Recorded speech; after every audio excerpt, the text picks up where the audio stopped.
எல்லா வசதிகளும் உள்ளடக்கிய உள்ளதை செல்வோம் நல்லதை செய்வோம் பொன்னி மருத்துவமனை பல்லடம். சட்டமன்ற தஞ்சையை பொறுத்த வரைக்கும் மும்முனை போட்டி இருமுனை போட்டிலாம் ஆளாக சொல்லிட்டாங்க. என்னை பொறுத்த வரைக்கும் மும்முனை போட்டி தான். போட்டி என்பது துரை சந்திரசேகருக்கா, அண்ணாதுரைக்கா, பூண்டி கலைவாணனுக்கா, இந்த 3 பேரில் யார் அதிகமாக வாக்கு வாங்குறாங்க அப்படிங்கிறது தான் இன்றைக்கி நமக்கான ஒரு போட்டி. சதவீதத்தின் அடிப்படையில் நான் சொல்கிறேன்.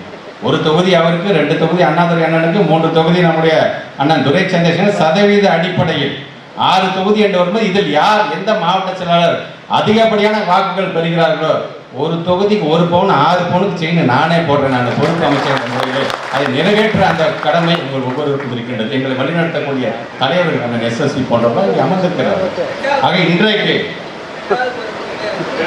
ஒரே பரிசு தான் 6 பவுன் யாருக்கு போகுதுன்னு தான் எனக்கு பரிசு. ஆக அந்த விதத்தில் இன்றைக்கு அதை வழிநடத்தக்கூடிய கிட்டத்தட்ட ஆட்சி பொறுப்பு கேட்டு வந்து 2 வருடத்தில் நம்ம எப்படியெல்லாம் நம்முடைய மாண்பு தமிழ்நாடு முதலமைச்சர் தயாரித்து வைத்திருக்கிறார். BLA 2ஆக இருந்தாலும் சரி, BLC-ஆக இருந்தாலும் சரி, மண்டல வாரியாக அவரிடம் நம்முடைய முதலமைச்சரை அவர்கிட்ட அந்த வேலை பொருள்லாம் ஒதுக்கி வைத்துட்டு எனக்கு முதல்ல இயக்கம் தான், என்னோட கட்சி தான்ப்பா முக்கியம், அடுத்தது தான்ப்பா இதெல்லாம் என்று சொல்கின்ற அளவுக்கு இன்றைக்கு மண்டல வாரியாக BLA 2 கூட அந்த கூட்டத்தை முடிச்சு வச்சுட்டாரு.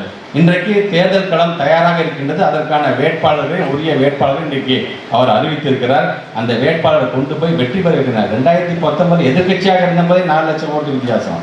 அண்ணன் சொன்னது மாதிரி இன்றைக்கு நம்ம ஆளுங்கட்சியாக இருந்து வெறும் 33 மாதம் அப்படியே ஓட்டிட்டு போகல. 33 மாதங்களும் முன்னேறிய மாதங்களாக பல்வேறு திட்டங்களை கொண்டு வந்திருக்காங்க தமிழ்நாட்டு முதலமைச்சர். அதை சொல்லியே ஓட்டு கேட்போம். நம்ம ஒரு காலத்துல தான் பெண்கள் ஓட்டுங்கிறது அவங்களுக்கு இவங்களுக்கும் பேசியிருந்தாங்க. இன்றைக்கு ஒட்டுமொத்தமாக பெண்கள் ஓட்டு திராவிட முன்னேற்றங்கள் நம்முடைய தலைவருக்காகத்தான் என்று இன்றைக்கு ஒட்டுமொத்தமாக நிற்கும்போது அதை பயன்படுத்திக் கொள்ள வேண்டிய அண்ணன் SSP அவர்கள் சொன்னது போல இந்த அரசியல் களத்தை அவர் எப்படி ரொம்ப அழகாக எடுத்து சொன்னார்கள். நானும் ஒரு விவசாயி தான்.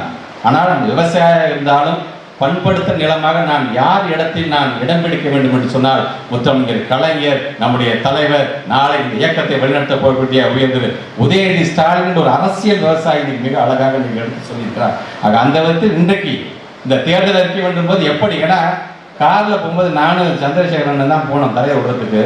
அதில் அண்ணனோட அனுமதியோடு நான் சொல்கிறேன். நான் சொன்னது ஒரே வார்த்தை, திருச்சியில் கூடிய கூட்டத்தை காட்டிலும் தோடாச்சேரி கூட்டம் அது மிஞ்சி விட்டது என்று சொன்னார். அது நமக்கான பெருமை. இங்கே வருகின்ற ஒவ்வொருவருக்கும் நான் நன்றி சொல்ல கடமைப்பட்டிருக்கேன். ஏன்னா நீங்கள் அழைத்து வந்த அந்த கூட்டம் தான். கூட்டம் மட்டும் அதிகமாக இருந்தால் பத்தாது. ஜூன் மாதம் 4ஆம் தேதி வாக்குகள் எண்ணி பார்க்கும் போதும் நாம் தான் அதிகப்படியான வாக்கு வித்தியாசத்தில் வெற்றி பெற்றோம் என்கிற பெருமை தஞ்சை நாடாளுமன்றத்திற்கு பெற்றுத்தர வேண்டிய கடமை உங்கள் ஒவ்வொருவருக்கும் இருக்கின்றது. ஜூன் 3 முத்தமிழர் கலைஞருடைய 100ஆண்டு நிறைவு பெறுகின்ற நாள். அவர் இந்த சமுதாயத்திற்கும் நம்ம இயக்கத்திற்கும் செய்ததற்கு நன்றி கடனை நாம் செலுத்த வேண்டும் என்று சொன்னால் ஜூன் 4 முரசொலி அதிகப்படியான வாக்கு வித்தியாசத்தில் வெற்றி பெற்றால் இந்த நிலைமை நாம் உருவாக்கி தர வேண்டும். வருகை தந்திருக்க நீங்கள்லாம் ஒன்னே மட்டும் நினச்சிக்கோங்க, வெள்ளையும் சொல்லி இன்னைக்கு இருக்கோம். இன்னைக்கு நாம் யாரையும் எதிர்பார்க்கோம். இன்னைக்கு நம்மளால் குடும்பம் நடத்த முடியுது. ஓரளவுக்கு நாம் வசதியோடு இருக்கோம். ஓரளவுக்கு நாம் திராவிட முன்னேற்ற கழகம் என்று சொல்லும்போது நம்மளை பார்த்து வணங்குறாங்க, நமக்கான மரியாதை தருகிறார்கள். இன்னாரோட ஒரு பழக்கம் உண்டா என்று நம்மளெல்லாம் பெருமையோடு இன்னைக்கு பாமரன் பார்க்குறான்னா நமக்கு அதை அமைத்து தந்தவர் முத்தமிழர் கலைஞர். இன்றைக்கு அந்த வழியில் நம்மளை வழிநடத்தி கொண்டிருக்கின்றவர் நம்முடைய மாண்பு தமிழ்நாட்டு முதலமைச்சர்.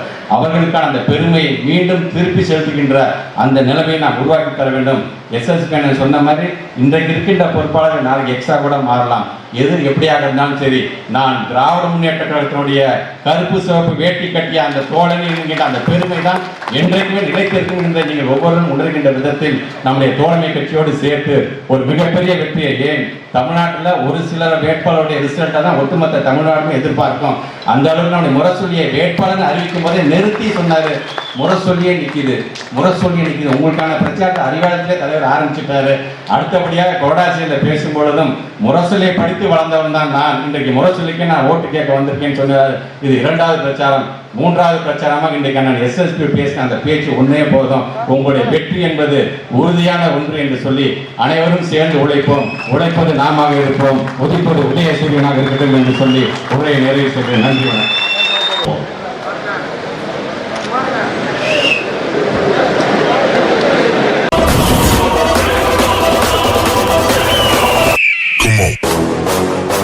ஆதரவற்றோருக்கு ஆறுதல், முதியோர்களின் முன்னேற்றம், ஆதரவற்றோர் இல்லாத சமுதாயமே நோக்கம்.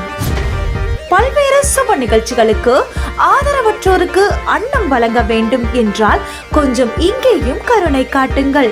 கோவை மாவட்டம் சுல்தான்பேட்டை பகுதியில் செயல்பட்டு வரும் பிரபஞ்ச அமைதி அறக்கட்டளை. தொடர்பு எண் 9087231110.